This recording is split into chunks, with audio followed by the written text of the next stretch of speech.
Sesungguhnya versi dari cerita hidup Sang Buddha itu tidak satu. Semoga Anda tidak terkejut dengan apa yang saya sampaikan. Versi dari cerita hidup Sang Buddha itu tidak satu.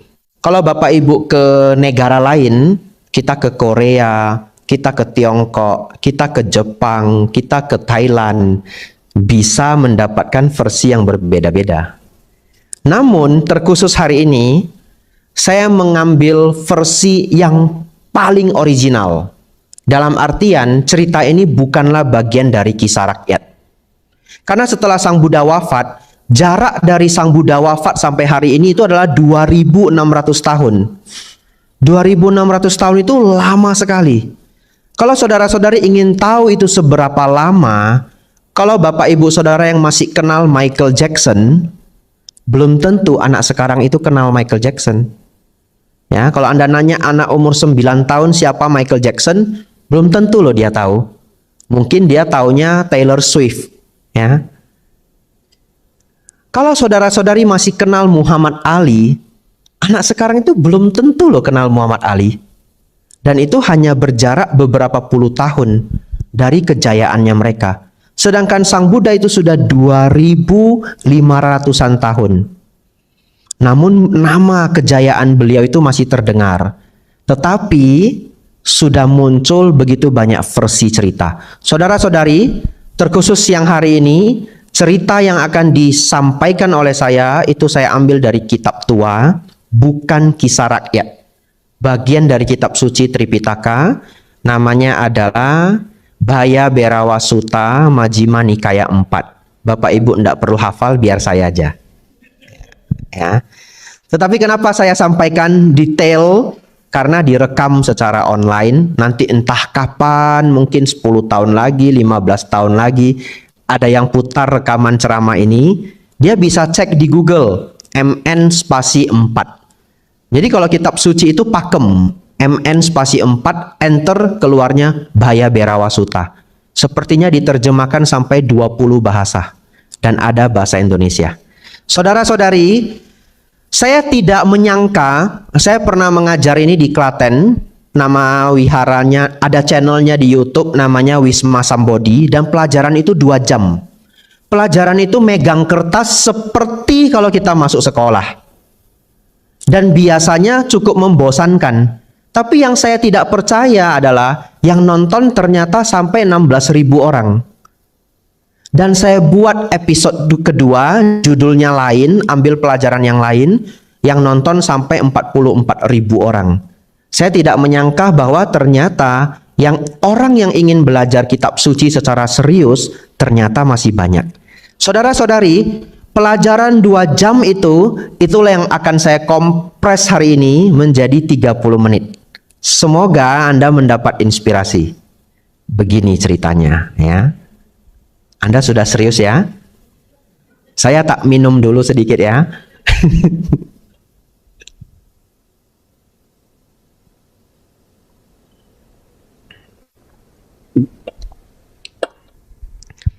Bapak Ibu Saudara,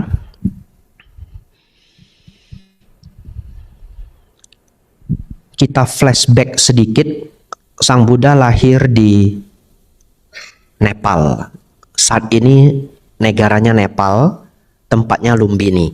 Kalau Bapak Ibu punya waktu, punya kesempatan, saya sangat menyarankan ikut perjalanan ke India. Setiap tahun banyak tour ya yang berangkat pergi ke India. Anda tinggal cocokkan teman aja. Ya, kalau senang dengan grup Theravada, boleh ikut wihara-wihara Theravada. Senang dengan grup Mahayana, ikut tur dari yang dibuat wihara Mahayana. Atau senang dari grup Tantrayana, ikut tur wihara Tantrayana. Anda cocokkan karakter wihara dengan karakter Anda, sehingga perjalanan Anda nyaman. Saudara-saudari, Sang Buddha lahir di Kapilawastu, dan saya sudah memijakkan kaki saya di sana. Ternyata beliau beneran terkurung. Jadi tembok itu dibuat, diameternya itu atau panjang dari tembok itu adalah 3 km. Temboknya saja.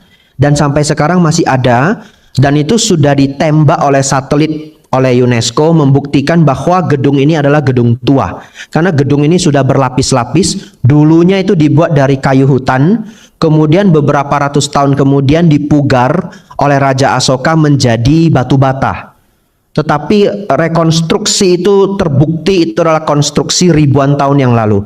Jadi saudara-saudari, beliau benar-benar terkurung di satu kawasan yang pagarnya itu 3 km. Memang kedengarannya cukup luas, tapi kalau terkurung 29 tahun itu bukan hal yang menyenangkan juga.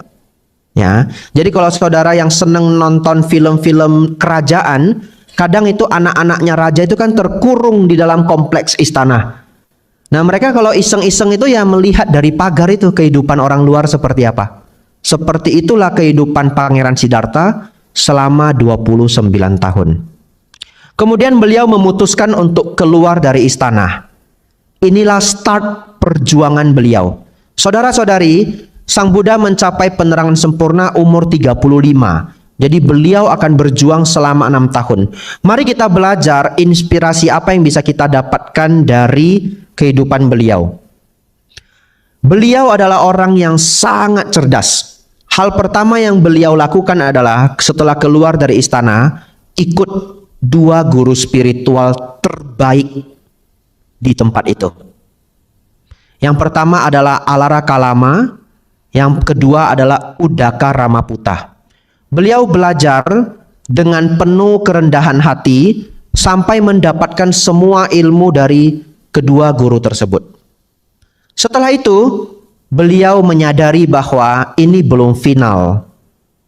Cita-cita beliau itu belum tercapai. Sebenarnya apa sih Bante cita-cita beliau? Nanti di bagian sedikit akhir, Anda akan benar-benar paham, oh, ini yang Sang Buddha perjuangkan. Karena saya cukup yakin, ini saya sensor dulu ya. Saya cukup yakin banyak di antara Bapak Ibu Saudara, ketika kita mengatakan Sang Buddha mencapai pencerahan, sebenarnya apa sih yang dicapai? Nah, kalau ditagih pertanyaan, kita buat ujian esai, apa pencerahan yang dicapai oleh Sang Buddha? Pasti ada yang bingung. Nah, ikut pelajaran hari ini sampai habis, mudah-mudahan bingungnya ikut habis. Ya, saudara-saudari, setelah beliau ikut 2 guru ini, beliau merasa belum final, beliau lantas berjuang sendiri. Beliau keluar dari 2 tempat itu, lalu beliau ikut 5 pertapa penyiksa diri. Ini kisah yang sangat legend. Ya, kisah yang sangat legend. Seringnya orang mengambil contoh ini sebagai contoh disiplin. Beliau berjuang menyiksa diri selama bertahun-tahun. Tetapi beliau sendiri mengatakan bahwa itu keliru. Ya, oleh karena itu saya akan tetap menceritakan bagian beliau menyiksa diri. Kenapa sih beliau menyiksa diri? Begini Bapak Ibu Saudara. Karena di zaman itu 2500 tahun yang lalu ada kepercayaan bahwa kalau tubuh ini disakiti, jiwa menjadi suci. Kalau tubuh ini disakiti, jiwa menjadi suci. Kok bisa ya Bante orang berpikir begitu? Ya, dalam taraf sedikit, saya ulangi ya, dalam taraf sedikit Bapak Ibu pun masih punya pemikiran ini. Mungkin. Tak buktikan ya.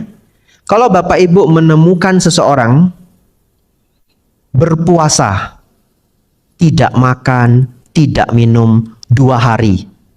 Bapak Ibu menganggap orang itu sedang praktek spiritual, betul? Lalu kalau orang itu sanggup berpuasa, tidak makan, tidak minum, tidak sahur juga ya. Jadi dia berlatih sendiri ke pertapaan, tidak makan, tidak minum seminggu. Apakah ada di antara Bapak Ibu yang merasa dia hebat? Mungkin ada. Ya. Atau dia tidak makan, hanya minum. Dan dia bertahan 40 hari. Anda akan mengatakan, hebat sekali ya. Dia bisa berjuang 40 hari.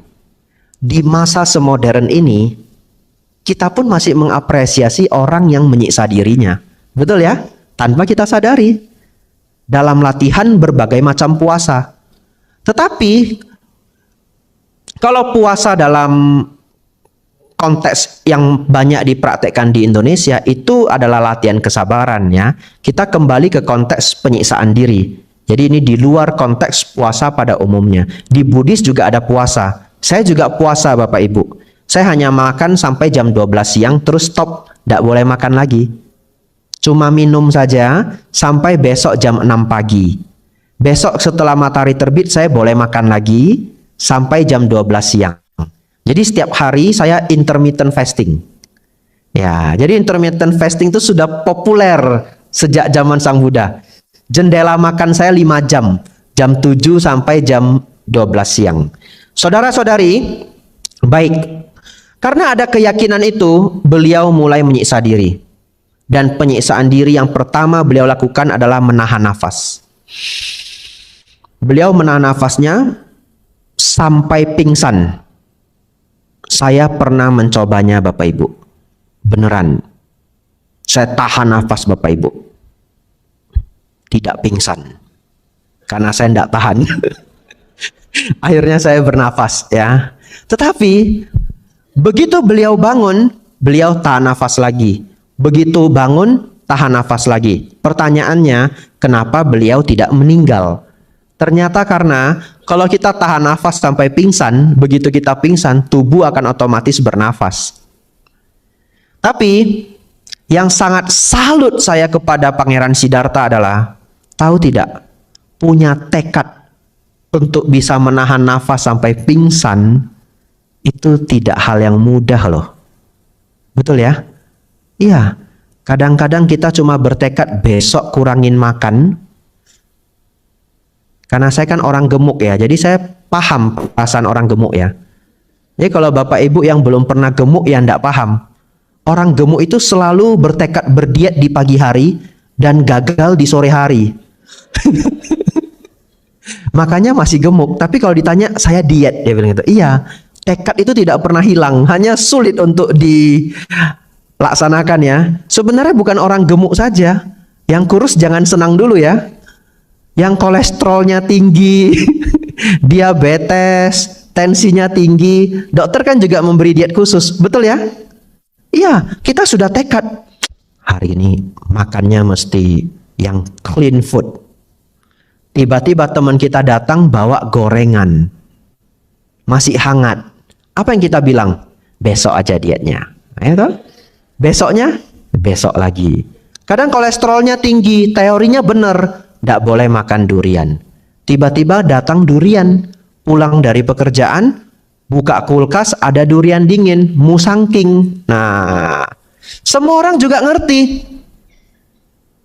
Kolesterol. Tapi lapar ya, pulang kerja, tapi ini kolesterol.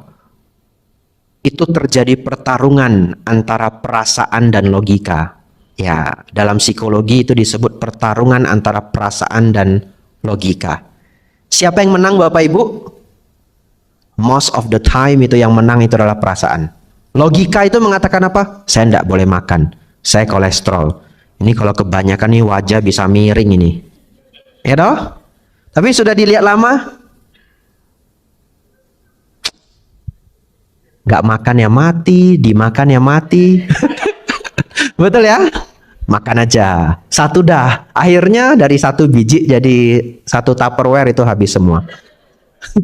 Saudara-saudari, tapi kita bisa melihat beliau punya tekad yang sangat luar biasa. Walaupun kita masih cerita praktek yang keliru, beliau menahan nafas sampai pingsan.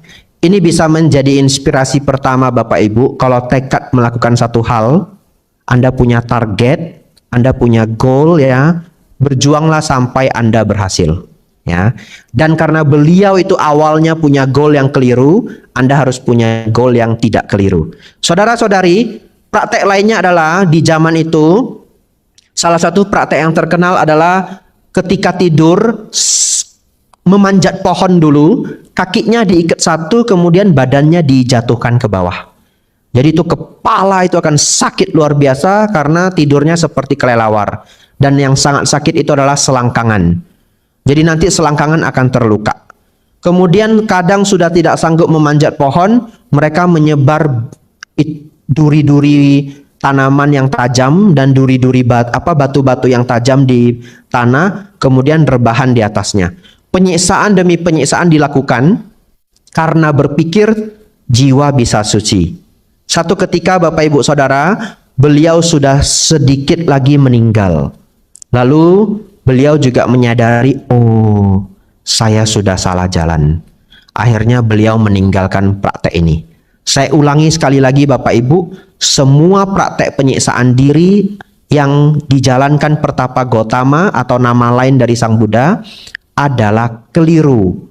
Ya, ini pelajaran pertama kita.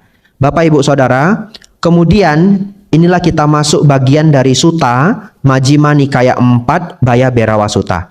Beliau kemudian jalan sendiri Bapak Ibu, masuk ke hutan. Lalu beliau mengambil tekad, saya tidak akan pergi dari tempat ini.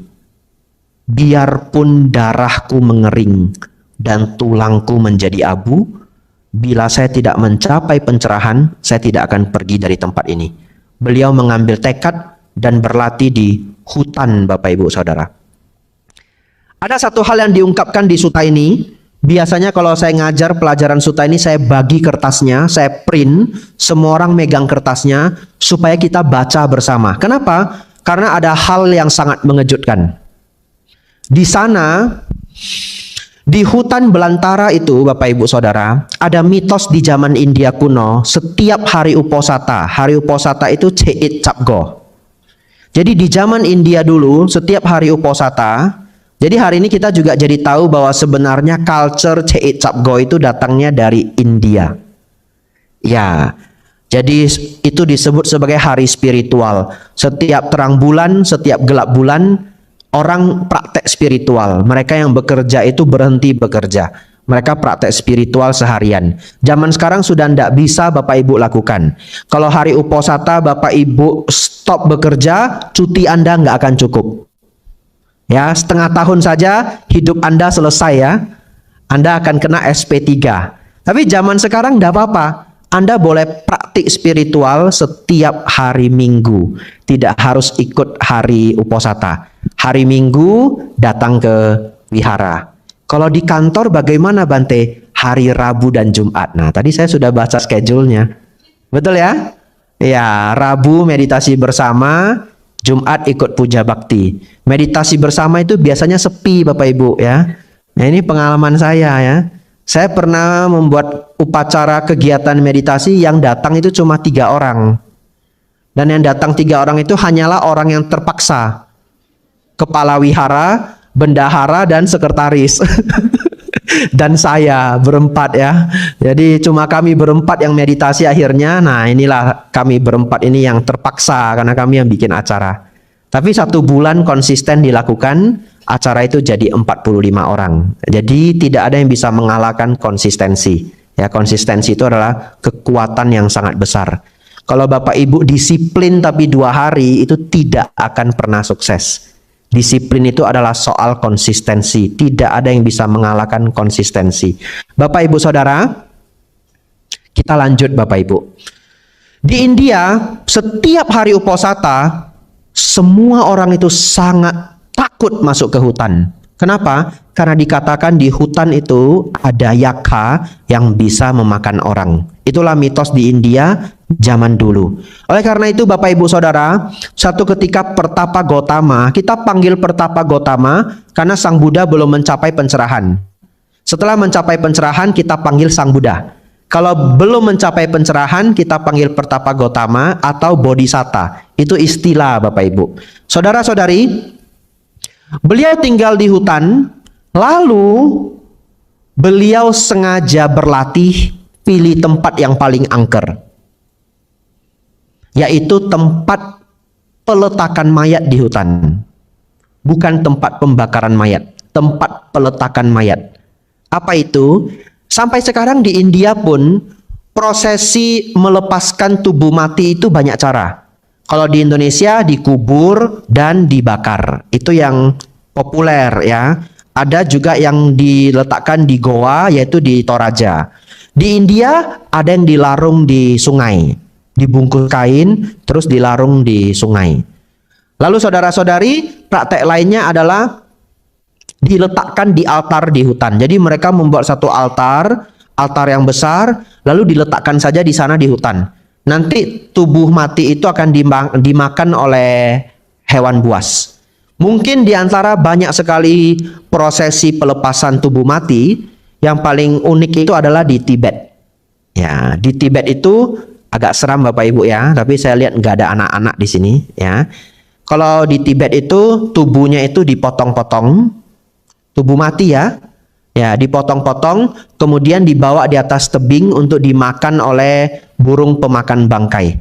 Dan kalau burung pemakan bangkai itu mau makan tubuh itu sampai habis, karena burung itu bisa makan tulang, maka keluarganya itu merasa sangat senang. Mereka menganggap itu adalah berkah.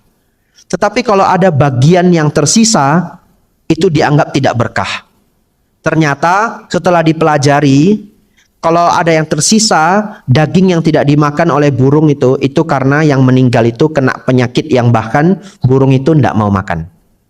Ya, oleh karena itu ilmu pengobatan di Tibet itu menjadi sangat maju, karena mereka mencatat setiap yang terjadi di tubuh mati seseorang. Jadi ketika tubuh itu dipotong, itu dicatat juga kenapa organnya berubah warna, kenapa tubuhnya seperti ini.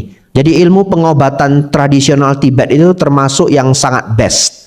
Bapak Ibu Saudara, ketika Pangeran Gautama berlatih di hutan di sana, inilah yang diungkapkan di dalam sutta. Ternyata beliau mengalami ketakutan dan kengerian yang sangat luar biasa. Dan ini jarang diungkap. Kenapa? Karena kita selalu mau melihat Sang Buddha sebagai hero. Ya, kita selalu mau melihat Sang Buddha sebagai hero, sebagai pahlawan, sebagai yang paling luar biasa. Bahkan sepanjang sejarah muncul kisah-kisah rakyat yang menjadi sangat dahsyat kisah hidup beliau. Tapi Bapak Ibu tahu, beliau sebagai guru, beliau benar-benar mengajar dengan sangat humble.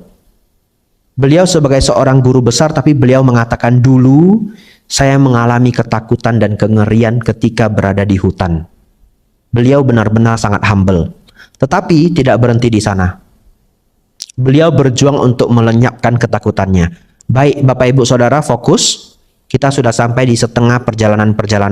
Setengah lagi ini adalah pelajaran yang cukup advance. Semoga Anda bisa fokus sampai habis, karena kita akan bahas pencerahan. Sebenarnya apa itu pencerahan Sang Buddha? Pencerahan Sang Buddha sebenarnya adalah melenyapkan semua bentuk stres. Just like that.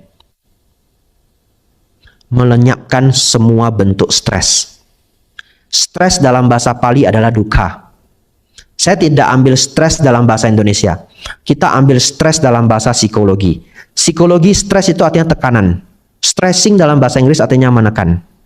Jadi stres dalam bahasa psikologi adalah semua kondisi batin yang tidak nyaman. Bapak Ibu Saudara, saya ingin bertanya. Takut itu nyaman apa tidak nyaman? Takut adalah stres dalam psikologi. Sedih nyaman tidak nyaman? Tidak nyaman. Sedih adalah stres dalam psikologi. Kecewa, malu, kesal, marah. Serakah bukan, tapi efek dari serakah, gelisah. Ego bukan stres, tapi efek dari ego. Efek dari ego apa? Ketika Anda malu karena atau merasa tidak dihargai. Betul ya? Kalau Anda merasa tidak dihargai, nyaman atau tidak nyaman? Tidak nyaman. Penyebabnya adalah ego, akibatnya adalah stres. Jadi ego yang tinggi itu memicu stres. Para selebritis yang terkenal, mereka mendapat pujian dalam jumlah yang besar, sehingga standar ego mereka itu tinggi sekali. Bapak Ibu tahu, umumnya selebritis itu sangat tidak kuat menahan kritik. Satu kritikan itu terasa seperti silet yang sangat tajam dibandingkan orang yang bukan selebritis. Kenapa? Orang yang bukan selebritis mah diomong-omongin biar aja. Oh, saya tidak ada yang kenal. Tapi karena sudah terbiasa menerima feedback pujian, wah lagunya luar biasa ya, nyanyinya hebat ya, standar egonya naik. Dan itu natural. Jadi kalau Anda ketemu orang sukses yang sombong, Anda jangan marah. Itu natural. Dia butuh waktu untuk menyadari bahwa ego is the enemy. So the side effect of success itu adalah ego. Tapi kalau itu adalah saudara Anda kasih tahu. Ya, Anda kasih tahu, nanti kamu sudah sukses, ego bisa ikut naik loh. Kamu harus hati-hati ya, dan kamu butuh waktu untuk menanggulangi itu. Kalau orangnya senang belajar wisdom, mungkin dia bisa menghadapi itu dalam waktu 6 bulan, 7 bulan. Orang sukses itu egonya naik, tapi kalau dia wise nanti dia humble lagi. Ya, saya sengaja cerita begini karena ini banyak sekali orang sukses. Kalau Anda sudah humble luar biasa. Kalau Anda belum humble itu PR Anda. Atau kalau anak Anda belum humble, ya nanti ajari dia. Ya, tapi itu side effect dari kesuksesan. Tidak apa-apa. Anda ketemu orang sukses, egonya tinggi, tidak apa-apa. Ya, Bapak Ibu Saudara, kita lanjut. Kita kan lagi cerita stres ini. Pencerahan itu adalah tidak lagi mengalami stres. Dalam bahasa Pali, lenyapnya duka. Ya, Anda sudah sering dengar bahasa Palinya, tapi Anda tidak berpikir sejauh itu. Jadi Bapak Ibu Saudara, pencapaian arahat itu, seseorang yang disebut Buddha, yang disebut arahat, tidak ada stres sedikit pun. Sekarang begini, kita sedang di episode di mana Pertapa Gautama mengalami rasa takut, betul? Berarti masih ada stres. Bagaimana beliau melenyapkan rasa takut ini? Bapak Ibu Saudara, ini tidak ada jam ya. Sisa berapa menit waktu saya?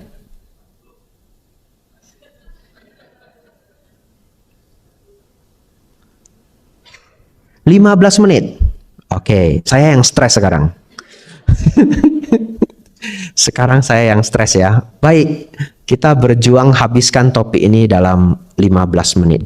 Bapak Ibu Saudara, saking takutnya beliau, karena beliau juga takut dengan mitos yang ada akan dimakan oleh raksasa, hal pertama yang beliau lakukan adalah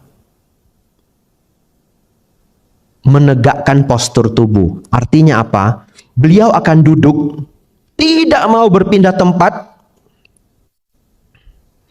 sampai rasa takut itu lenyap. Setelah rasa takut itu lenyap, beliau berdiri. Begitu berdiri itu rasa takutnya balik lagi. Beliau akan berdiri diam sangat lama sampai rasa takut itu hilang, kemudian beliau berjalan. Sebenarnya saya harus menceritakan ini minimal 40 menit lagi, tapi saya usahakan lah ya 15 menit ya. Akan banyak sekali yang terskip ya, akan banyak sekali yang terskip, tapi tidak apa-apa. Bapak Ibu Saudara, beliau berjalan sampai rasa takut itu hilang. Setelah itu beliau berbaring, rasa takut itu kembali.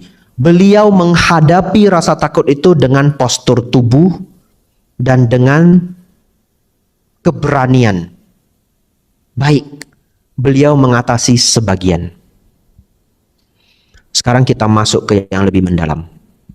Kemudian beliau merenungkan kebaikan-kebaikan beliau. Kebaikan-kebaikan beliau maksudnya sisi positif. Beliau selama ini jadi orang yang jujur. Beliau selama ini mempraktekkan hal-hal yang baik, penuh cinta kasih, tidak pernah malas, penuh konsentrasi, tidak pernah merugikan makhluk lain dan sebagainya, sebagai sumber kekuatan. Jadi ini juga menjadi tips Bapak Ibu. Kalau Bapak Ibu punya ketakutan dalam hidup, renungkanlah bahwa selama Bapak Ibu sudah menjaga kebaikan, ya, misalkan kita cerita bekerja di perusahaan, Bapak Ibu cukup khawatir karena dipromosikan jabatan yang lebih tinggi. Saya entah bisa enggak ya, saya entah bisa enggak ya. Renungkan, Anda tidak pernah jadi karyawan yang merugikan perusahaan. Anda sudah do the best. Anda memberikan value, tantangan apapun pasti bisa Anda hadapi. Ambil langkah itu, maju step by step. Ya, ketakutan itu selalu ada di setiap step.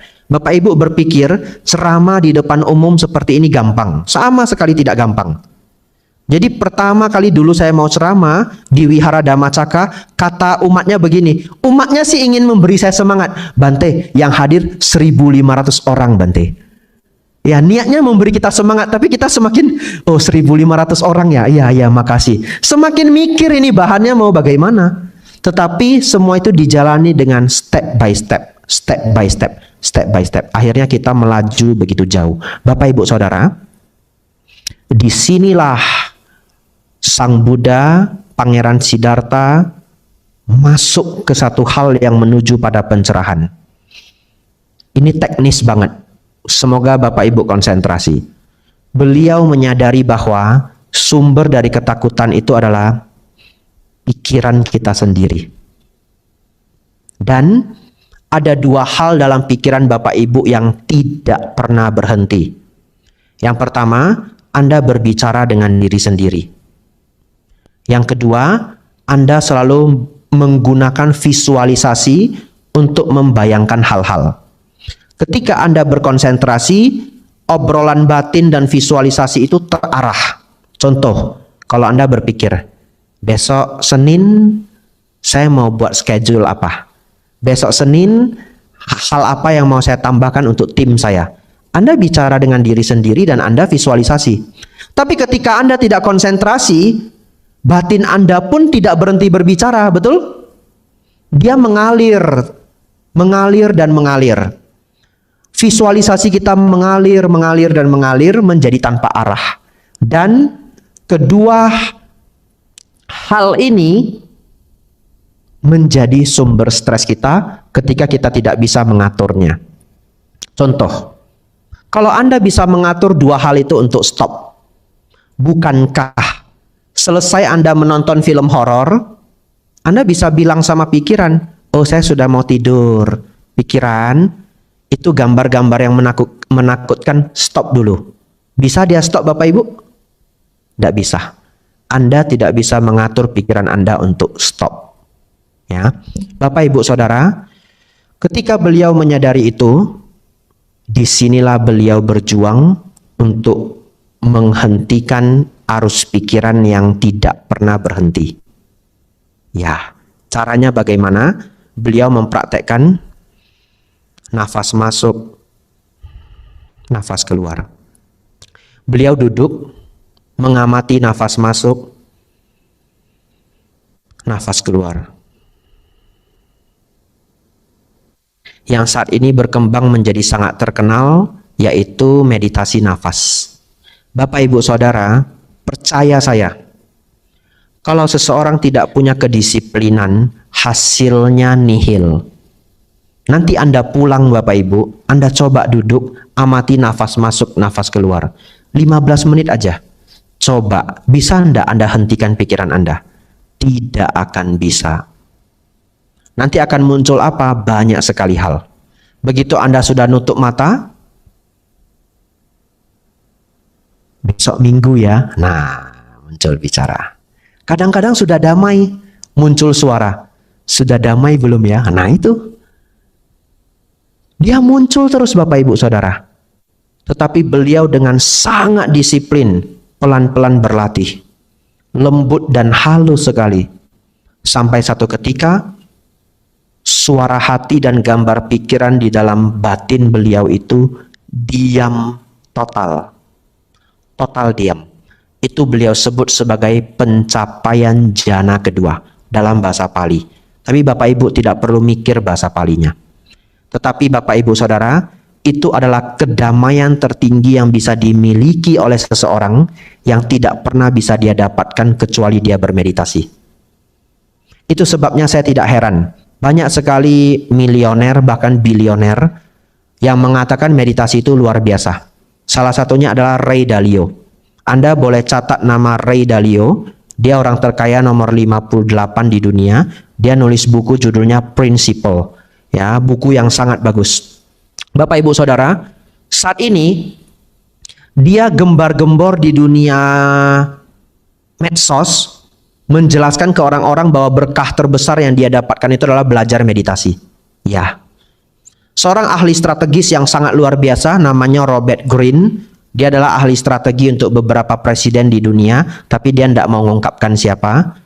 Salah satu klien yang dia ungkapkan itu adalah 50 Cent, seorang rapper yang sangat terkenal.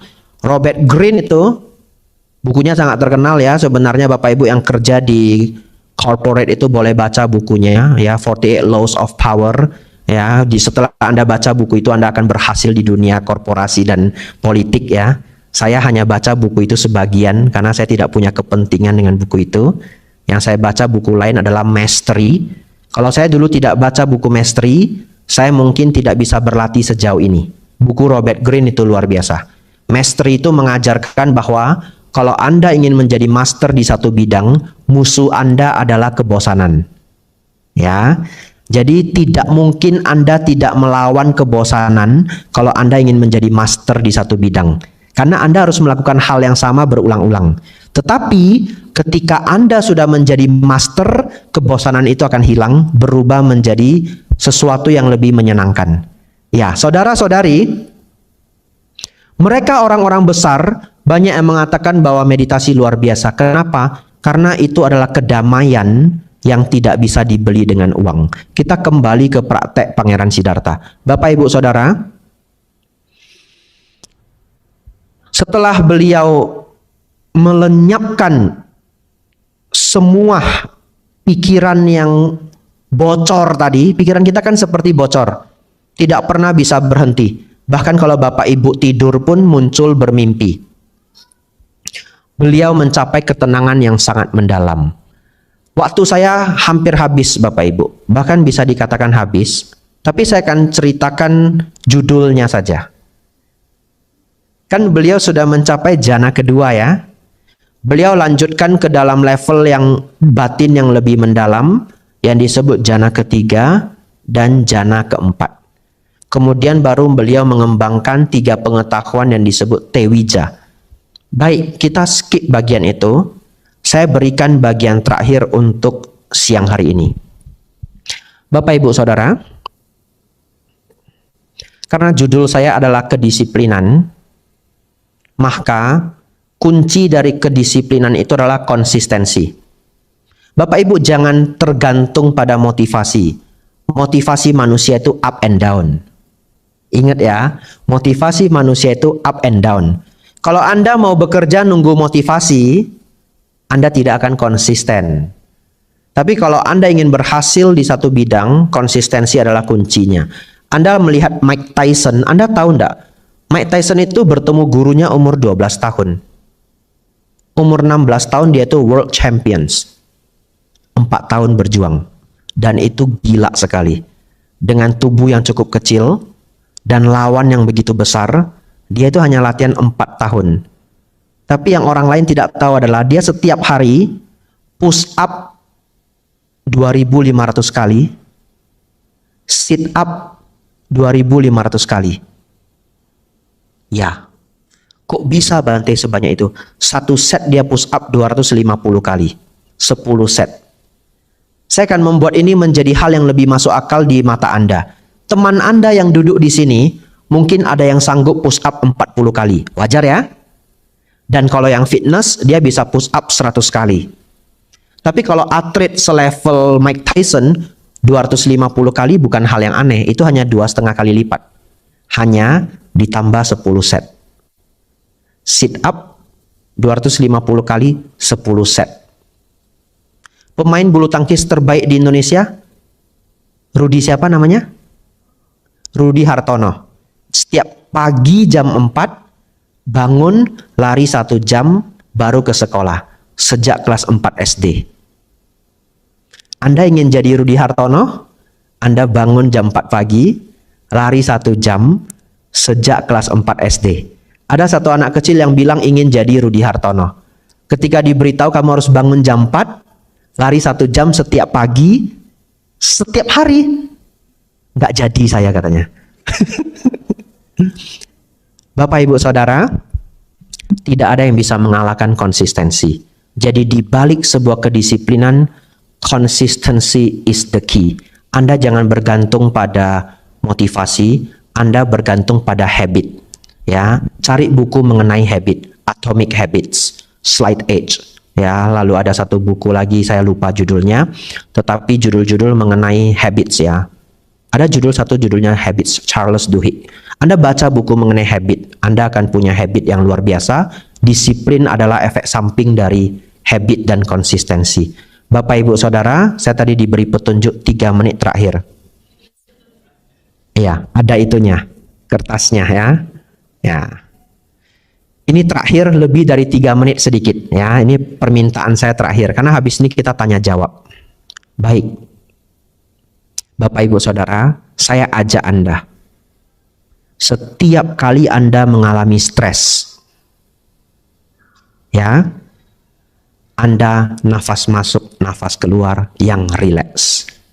Setiap Anda stres, akan terjadi perubahan fisiologi, jantung berdegup kencang, dan nafas menjadi berat. Anda perhatikan, kalau Anda ketakutan, nafas Anda, kalau Anda marah, nafas Anda, betul? Ya.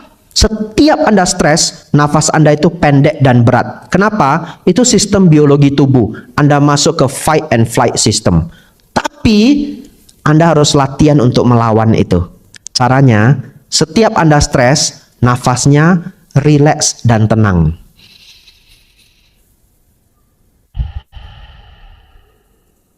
Ya, rileks. Kalau ritme nafas Anda bisa lebih rileks dan panjang, stres Anda bisa berkurang 30%. 30% itu banyak loh. Karena Anda kan sering stres toh. Bekerja di perusahaan itu pasti ada stres. Nah, saya tidak mau stres lagi Bante. Ya, gabung ikut saya jadi biksu ya. Bapak Ibu Saudara, setiap Anda stres, nafas masuk, nafas keluar. Tidak perlu menutup mata, karena mungkin pimpinan Anda sedang di depan. Oh, pas di depan ya, oh ya maaf ya, kebetulan ya. Atau mungkin klien Anda sedang di depan, pelanggan Anda sedang di depan ya. Anda ketemu Anda jadi marketing. Kalau marketing bos Anda 2, bos di kantor dan bos di lapangan ya. Anda ketemu klien itu mau dibuat kesal sekesal apapun, Anda harus senyum dan rileks. Nafas masuk, nafas keluar. Jangan menutup mata. Jangan karena belajar dari saya nanti dimarahin. Relax. Nah, itu akan menurunkan stres Anda. Kita belajar Sang Buddha mencapai pencerahan dengan menembus kedamaian tingkat tinggi. Kita ambil ilmu beliau, pakai dalam keseharian. Setiap kali stres, nafas masuk, nafas keluar, habis. Nah, itu ada itu. Tadi apa tulisannya yang terakhir? Waktu habis. Ya. Ya, sabe sata bawantu sukitata. Semoga semua makhluk hidup berbahagia.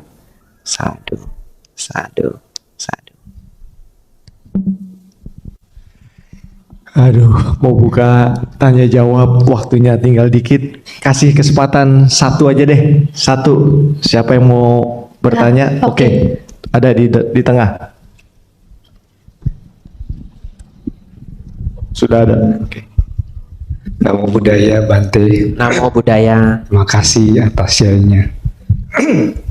Saya ingin bertanya Bante. Intinya tadi saya nangkap, mohon dikoreksi kalau salah, adalah konsistensi.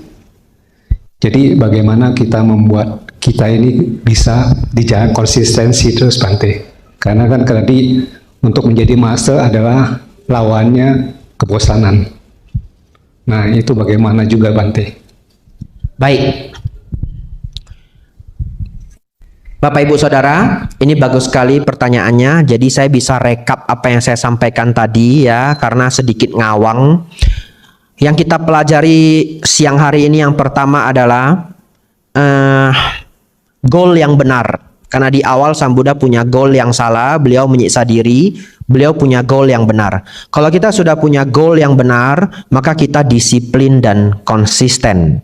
Ya, dan itu akan membawa hasil yang sangat luar biasa. Beliau akhirnya menaklukkan semua bentuk stres, beliau mencapai pencerahan dan beliau berhasil. Baik, pertanyaannya adalah bagaimana Bante agar kita bisa menjadi konsisten? Menjadi konsisten itu belajar membangun kebiasaan yang baik. Nah, salah satu caranya adalah kalau kita punya tugas yang besar, kita bagi menjadi bagian-bagian kecil, sehingga tugas besar itu tidak kelihatan terlalu berat. Nah, setelah kita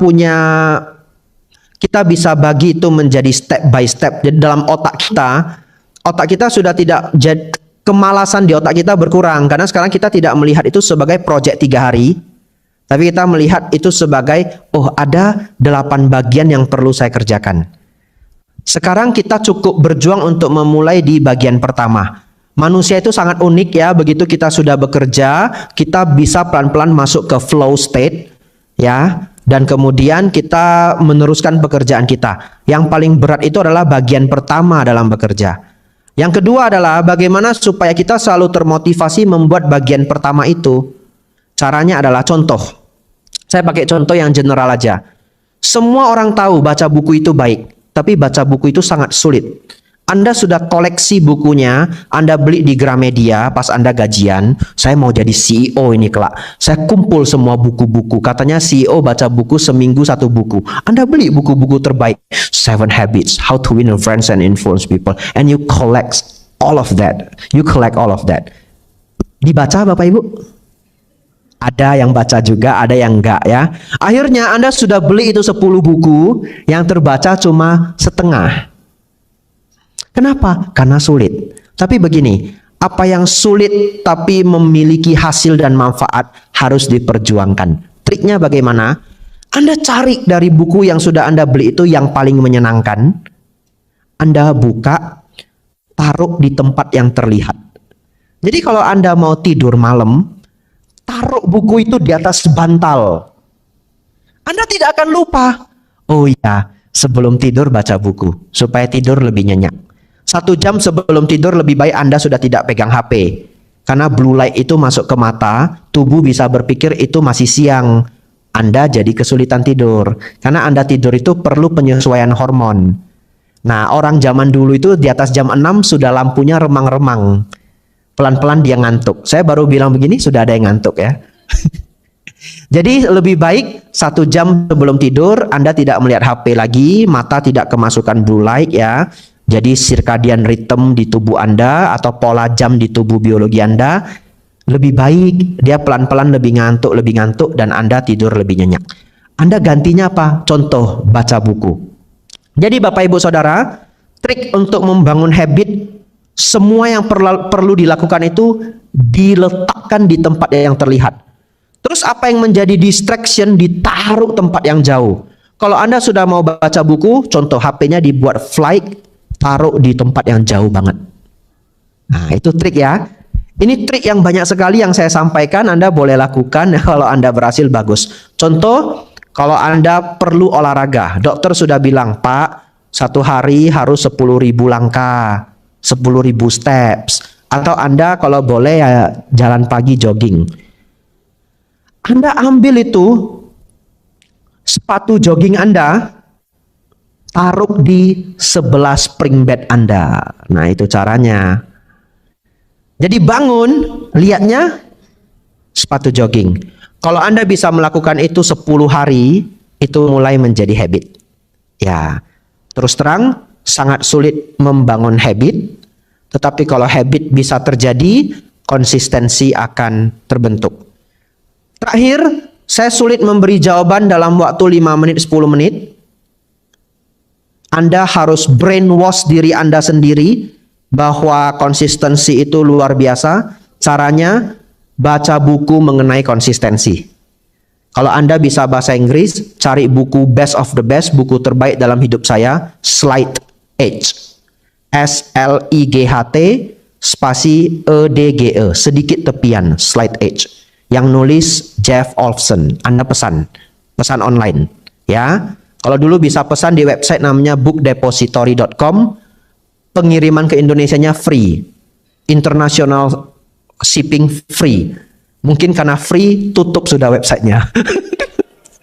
Ya, jadi sekarang Anda cari di Periplus atau opentrolley.com. Opentrolley itu bookstore di Singapura.